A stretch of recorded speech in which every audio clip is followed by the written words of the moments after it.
How to fix Snapchat messages not sending. Now, if you're in this situation, what you can immediately do is try to check if your internet connection is stable. If it is not stable, you can try switching from your Wi-Fi to your cellular data or vice versa.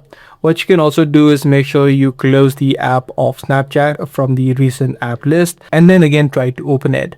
By doing this step alone, you should be able to fix this issue. If the issue still persists, what you can do is try to clear the app cache of Snapchat. Head over to this eye icon. Once you're here, head over to storage and then tap on the clear cache option.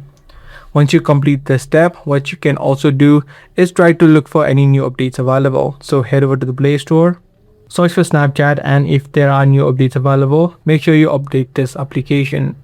Now, even after doing all of these steps and you're still facing this issue, lastly, what you can also try out is try to uninstall the app from your phone and then again re-download it.